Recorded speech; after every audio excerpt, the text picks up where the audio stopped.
Muhammad Deif അദ്ദേഹം ഒരു Hamas തീവ്രവാദിയായിരുന്നു. 2024 July, ഏകദേശം കഴിഞ്ഞ വർഷം, അദ്ദേഹം ഒരു ഇസ്രായേലി ആക്രമണത്തിൽ മരണമടഞ്ഞു എന്നായിരുന്നു ഇസ്രായേലി സേന പുറത്തുവിട്ട വിവരം. അതുമല്ലെങ്കിൽ അവരുടെ നിഗമനം അങ്ങനെയായിരുന്നു. എന്നാൽ പിന്നീട് യഹിയ സിൻവാറും ഇസ്മായിൽ ഹാനിയും എല്ലാവരും മരണമടഞ്ഞതിന് ശേഷം കഴിഞ്ഞ ഏതാനും ആഴ്ചകൾ മുമ്പിൽ അദ്ദേഹം ടണലിൽ നിന്ന് പുറത്തു വരികയും അദ്ദേഹം മരണമടഞ്ഞിട്ടില്ല എന്ന് ലോകം അറിയുകയും ചെയ്തൊരു സാഹചര്യം ഉണ്ടായി. ഈ ഒരു സാഹചര്യത്തില് കഴിഞ്ഞ 2-3 ദിവസവുമായിട്ട് നമ്മുടെ നാട്ടിലെ മീഡിയ വൺ ചാനൽ അതിസന്തോഷത്തില് ഇരുന്ന് ഇങ്ങനെ അട്ടഹസിക്കായിരുന്നു. അവരുടെ ഔട്ട് ഓഫ് ഫോക്കസ് പരിപാടിയില് ഔട്ട് ഓഫ് ഫോക്കസ് പ്രോഗ്രാമിൽ പങ്കെടുക്കുന്ന സഹോദരന്മാര് ദാവൂദ്, അജിംസ്, നൗഫല്, നിഷാന്ത് റാവുത്തർ, ഇവരൊക്കെ അട്ടഹസിച്ച് പറയും, മരിച്ചിട്ടില്ല, ഞങ്ങൾ ജയിച്ചിരിക്കുന്നു എന്നുള്ള രൂപത്തില്. കാരണം മുഹമ്മദ് ദൈഫ് ജീവനോടെ ഇരിക്കുന്നു, ഒരു തീവ്രവാദി, ഹമാസ് തീവ്രവാദി ജീവനോടെ ഇരിക്കുന്നു എന്നുള്ള ഒരു സന്തോഷം. എന്നാൽ അവരുടെ സന്തോഷത്തെ എല്ലാം തല്ലിക്കെടുത്തിക്കൊണ്ട് കഴിഞ്ഞ ദിവസം മുഹമ്മദ് ദൈഫിനെ ഇസ്രായേൽ സേന വധിക്കുകയുണ്ടായി.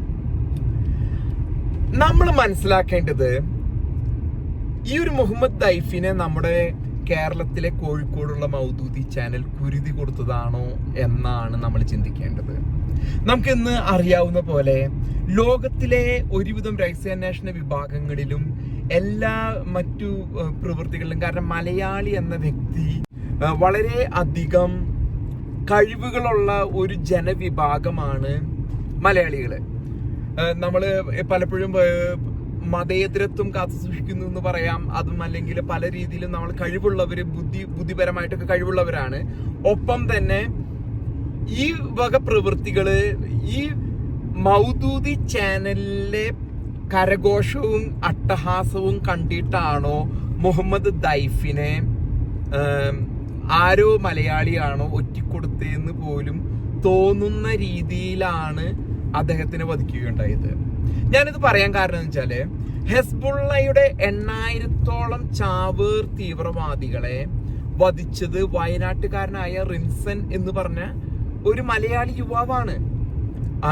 മൊസാദ് എന്ന ജൂതന്മാരുടെ ഇസ്രായേലിന്റെ രഹസ്യാന്വേഷണ വിഭാഗം അതിന് ചുമതലപ്പെടുത്തിയത് ഒരു 8000-ഓളം പേജറുകള് ഈ തീവ്രവാദികൾ ഉപയോഗിക്കുന്ന, ഹെസ്ബുള്ളയുടെ തീവ്രവാദികൾ നസറുള്ള ഓർഡർ ചെയ്ത പേജറുകള് പൊട്ടിത്തെറിച്ച് അവരുടെ ജനനേന്ദ്രിയങ്ങൾ മുതൽ അവരുടെ ജീവൻ വരെ എടുക്കുന്ന രീതിയിലാണ് ആ ഒരു ഓപ്പറേഷൻ ഒരു മലയാളി എക്സിക്യൂട്ട് ചെയ്തത്.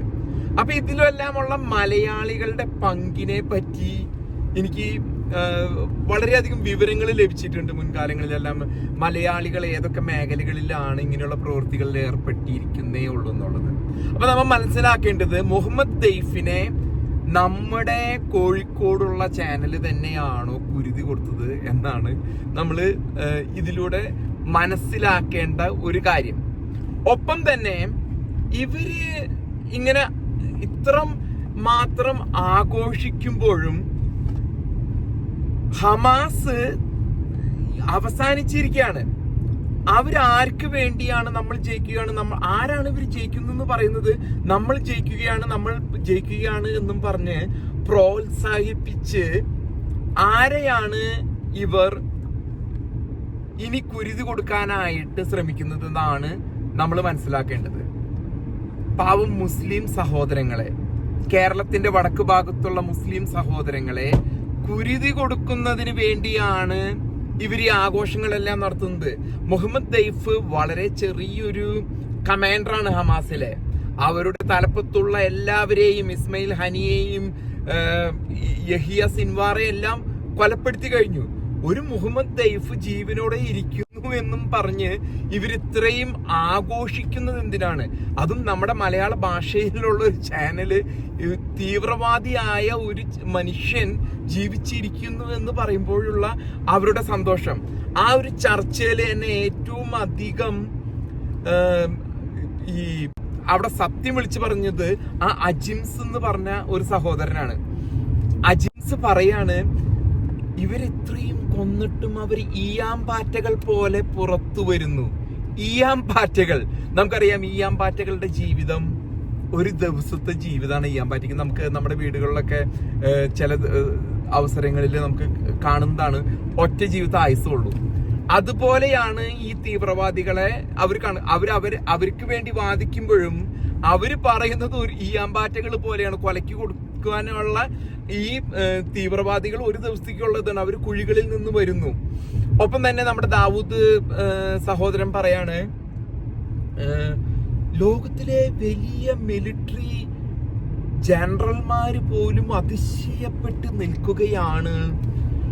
ഇത്രയും കോംപ്രഹെൻസീവ് ആയിട്ടുള്ള ടണൽ നെറ്റ്വർക്ക് കണ്ട് ഞെട്ടിത്തരിച്ച് ഇവരുടെ ആ ഒരു പ്രസന്റേഷൻ കാണുമ്പോൾ നമ്മൾ വിചാരിക്കും ഇവര് വലിയ എന്തോ സംഭവം ഉണ്ടാക്കാൻ. എന്നിട്ട് ആ എലി മാളത്തിൽ ഒളിക്കണോണം അടിയിൽ കുഴിയിൽ ടണൽ ഉണ്ടാക്കി അറബ് രാജ്യങ്ങളിൽ നിന്നുള്ള കുറച്ച് വ്യവസായികൾ കൊടുക്കുന്ന പണം കൊണ്ട് താഴെ മുഴുവനും ഈ മാളങ്ങൾ പണിയാണ്. എന്നിട്ട് ഈ മാളത്തിൽ പോയി ഒളിക്കണേ വലിയ കോംപ്രഹെൻസീവ് ടണൽ നെറ്റ്വർക്ക് എന്നൊക്കെ പേരിട്ട് ഇത് ചെയ്യാണ്. ഇതിപ്പോ എനിക്ക് നമ്മളിപ്പോ ഇന്നലെ ഇപ്പൊ നമ്മൾ മനസ്സിലാക്കേണ്ടത് ട്രംപ് മിണ്ടുന്നില്ല, നെതന്യാഹു മിണ്ടുന്നില്ല. എനിക്ക് വ്യക്തമായിട്ട് അറിയാൻ സാധിച്ചത് ഇവര് കാത്തിരിക്കുന്നത് ആ ബന്ദികളെ ജീവനോടെ ലഭിക്കുന്നതിന് വേണ്ടി മാത്രമാണ്. ബന്ദികളെ ഒരു 100 ഇപ്പൊ ഒരു 3 കൊടുത്ത് ഇന്നലെ 150 ഈ ഹമാസ് തീവ്രവാദികളെ ഇസ്രായേൽ തിരികെ കൊടുക്കുന്ന ഇതുണ്ട്. അപ്പൊ എന്നും കൈമാറ്റം നടക്കുന്നു. 3 ആൾക്കാർ 4 ആൾക്കാരെ വെച്ച് അങ്ങനെ ഒരു 3 മാസത്തെ പ്രൊജക്റ്റ് ആണത്. 3-4 മാസത്തിനുള്ളിൽ എല്ലാ ബന്ദികളും തിരിച്ചു കൊടുക്കും. അപ്പൊ അവിടെ നിന്ന് ഹമാസിന്റെയും പാലസ്തീനികളെയും ഇസ്രായേലി ജയിലിൽ നിന്നും വിട്ടയക്കുകയാണ് ഇവരുടെ ധാരണ. അങ്ങനെ ഒരു വെടിനിർത്തലാണ് ഇത് എഴുതിയിരിക്കുന്നത്. പക്ഷെ ഇതൊരു വെറും ഒരു അടവ് നയാണ്, ലോകത്തിന് മൊത്തം അറിയാം. പക്ഷെ അറിയാത്തത് സുഡാപ്പികളായ ഒരു ബുദ്ധിയില്ലാത്ത ഈ തീവ്രവാദികൾക്ക് മാത്രം എന്താ അറിയാത്തത്, ഈ ബന്ദികളെ തിരിച്ചു കിട്ടുന്ന ദിവസം ഇപ്പൊ ഫ്ലാറ്റ് ആയിരിക്കുന്ന സ്ഥലം അടിച്ച് ലെവൽ ചെയ്യും അവര്. ട്രംപും നെതന്യാഹു അതിന്റെ പ്ലാൻ ഇട്ട് കഴിഞ്ഞു. ഈജിപ്റ്റ്, സിറിയ, ജോർദാൻ പോലുള്ള രാജ്യങ്ങളോട് പറഞ്ഞു, ഇവിടെ നിന്നും ഒരു 20 ലക്ഷത്തോളം അഭയാർത്ഥികൾ ഉണ്ടാവും, അതിനെ ഏറ്റെടുക്കേണ്ടി വരും. ഈജിപ്റ്റ്, ജോർദാൻ, പിന്നെ സിറിയ. അതിന് ആ ഗാസ എന്ന പ്രദേശം ഇനി ഭരിക്കാൻ പോകുന്നത് ഇസ്രായേലാണ്. എല്ലാവർക്കും അറിയാവും. അതുകൊണ്ടാണ് ട്രംപ് നിശബ്ദമായിരിക്കുന്നത്. ട്രംപ് അതിനിടയിൽ പോലും ഒരു ചെറിയ പ്രസ്താവന നടത്തിയത് അവിടെ ആ ഗാസയിൽ പുതിയ പ്രൊജക്ട്സ് വരാൻ പോകാണെന്ന് അദ്ദേഹം തന്നെ പറഞ്ഞു കഴിഞ്ഞു. അവിടെ വലിയ പദ്ധതികളാണ് ആസൂത്രണം ചെയ്യണേ. അദ്ദേഹത്തോട് നെതന്യാഹു അഭ്യർത്ഥിച്ചിരിക്കുകയാണ്, നിശബ്ദമായിരിക്കുക, കാരണം ബന്ദികളെ ജീവനോടെ കിട്ടേണ്ടതുണ്ട്. അത് ഇനി മണ്ടന്മാരായ തീവ്രവാദികളെ മോളിൽ നിന്ന് ബോംബിട്ട് കൊല്ലാമെന്ന് നെതന്യാഹു പ്ലാൻ ഇട്ടിരിക്കുകയാണ്. നെതന്യാഹു നാളെ അമേരിക്കയിലെത്തും. ഫെബ്രുവരി 4-ാം തീയതി അമേരിക്കയിൽ ആദ്യമായിട്ട് ട്രംപ് കാണാൻ പോകുന്ന നേതാവ് നെതന്യാഹു ആണ്. അതിനുശേഷം കാണുന്നത് മോഡി. അതിനുശേഷം അദ്ദേഹത്തിന്റെ ഈ മീറ്റിങ്ങുകള് സൗദി രാജാവ്, ഇവരൊക്കെ ആയിട്ട് ഈ ചർച്ചകളാണ് നടത്തുന്നത്. എങ്ങനെ ഗാസയിൽ, എങ്ങനെ മധ്യപൂർവേഷ്യയിൽ എങ്ങനെ സമാധാനം കൊണ്ടുവരാം, അവിടുത്തെ തീവ്രവാദ പ്രവണതകൾ എങ്ങനെ ഇല്ലാതാക്കാം. അപ്പൊ മീഡിയ 1 ചാനൽ എന്താണ് ഉദ്ദേശിക്കുന്നത്? നമ്മൾ മനസ്സിലാക്കുന്നത് ഇത്തരത്തിലുള്ള ജനങ്ങള് മീഡിയ 1 മാത്രമല്ല, ഇതുപോലെ പ്രോത്സാഹനം നൽകി നമ്മുടെ നാട്ടിൽ നിന്നും നല്ലവരായ മുസ്ലിം സഹോദരങ്ങളെ തീവ്രവാദത്തിലേക്ക് വലിച്ചഴിക്കുന്നതിന് വേണ്ടിയാണോ ഇത്തരത്തിലുള്ള ആഘോഷങ്ങൾ നമ്മുടെ കോഴിക്കോട് നടക്കുന്നത് എന്ന് നമ്മൾ സംശയിക്കേണ്ടിയിരിക്കുന്നു. ഇപ്പോ മുസ്ലിമുകൾ പോലും ഇതിനെതിരെ ശബ്ദമുയർത്തി. ഞാൻ വളരെ ആകുലതയിലാണ്. ഒരു പക്ഷേ അവർ ഇത്തരത്തിലുള്ള ആൾക്കാരെ വരെ ആക്രമിച്ചേക്കാം. കാരണം ഗാസയിൽ നമ്മൾ കണ്ടത്, ഗാസയിലെ കൊച്ചു കുഞ്ഞുങ്ങള് ഹമാസ് തീവ്രവാദികളെ എടുത്തിട്ട് കുത്തുന്നത് നമ്മ കണ്ടു. അത് നമ്മുടെ നാട്ടിലും വരാനുള്ള സാധ്യത വളരെ കൂടുതലാണ്. നമ്മളെല്ലാവരും വളരെ അധികം ജാഗരൂകരായിരിക്കണം. ഇത്തരത്തിലുള്ള തീവ്രവാദത്തെ പ്രോത്സാഹിപ്പിക്കുന്നത് ഹിന്ദു ആയാലും മുസ്ലിം ആയാലും ക്രിസ്ത്യാനി ആയാലും അത് ഒരു കാരണവശാലും അനുവദിച്ചു കൊടുത്തുകൂടാ. ഇത് നമ്മൾ മനസ്സിലാക്കേണ്ടത് നല്ലവരായ മുസ്ലിമുകൾ തന്നെ ഇതിനെ ഇത് ചെയ്യും. നമുക്കറിയാം 200-ഓളം യുവാക്കൾ ഓൾറെഡി കേരളത്തിൽ നിന്നും തീവ്രവാദത്തിന് ഒരു 16-17 വയസ്സാകുമ്പോൾ പ്രോത്സാഹിപ്പിച്ച് പിരികേറ്റി വിട്ടവരുണ്ട്. ഞാൻ അറിയുന്ന കുറഞ്ഞത് ഒരു 5 ആളെങ്കിലും എന്നോട് പറഞ്ഞിട്ടുണ്ട് അവരുടെ ബന്ധുമിത്രാദികളിലോ എന്തോ പെട്ട ആൾക്കാര് യമനിലും സിറിയയിലും ജോർദാനിലും ഇതുപോലെ തീവ്രവാദ പ്രവർത്തനങ്ങൾക്ക് വേണ്ടി പോയിട്ടുണ്ട്.